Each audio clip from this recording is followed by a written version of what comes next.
Merci d'avoir cliqué sur cette vidéo. Je vais donc t'expliquer aujourd'hui comment on fait pour renseigner un nouveau prestataire dans ton dashboard. Donc c'est très simple. Pour renseigner un nouveau prestataire, tu vas cliquer sur prestataire. Tu vas arriver sur le même dashboard que moi si tu n'en as pas encore ajouté. Donc on va le faire ensemble.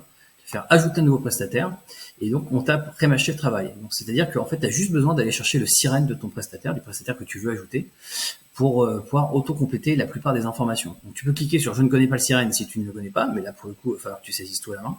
Sinon tu te rends sur par exemple société.com ou Papers, une autre société qui propose en fait de retrouver des sirènes des sociétés, et tu cliques sur copier le sirène, par exemple comme ici. Maintenant que c'est fait, tu vas juste copier-coller ton sirène dans le champ. Nous, on est interfacé avec société.com, ce qui fait que du coup, si le sirène est bien actif, on va pouvoir le retrouver et précompléter la plupart des informations. Maintenant, tu fais faire valider.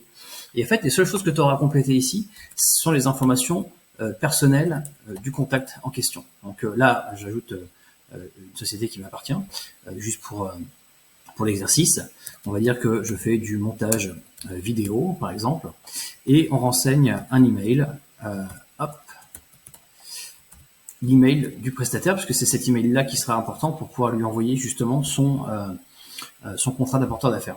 Et à partir de là, tu renseignes également ses coordonnées téléphoniques pour pouvoir justement faire en sorte de retrouver ses coordonnées si tu as besoin en fait de contacter directement depuis notre plateforme. Tu peux enregistrer comme brouillon si tu veux revenir plus tard à l'enregistrement, ou alors tu fais valider le prestataire. Et là, bingo, comme tu peux le voir, on a déjà renseigné la plupart des informations qui sont relatives à cette entreprise. Donc, tu es juste à renseigner en fait le poste occupé, parce que c'est une information qu'on ne récupère pas dans l'appel API, mais le reste est complété, donc tu n'as rien à faire. Voilà.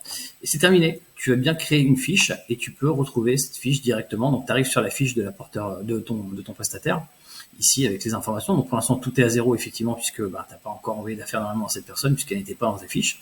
Si tu cliques dans mes prestataires, tu vas pouvoir retrouver ces fiches ici. Voilà, c'était tout. J'espère que c'était clair pour toi. Sinon, n'hésite pas à ouvrir le chat ici en bas à droite et nous poser des questions directement. On se fera un plaisir de te répondre. Voilà, passe une bonne journée et à bientôt sur affaires.io.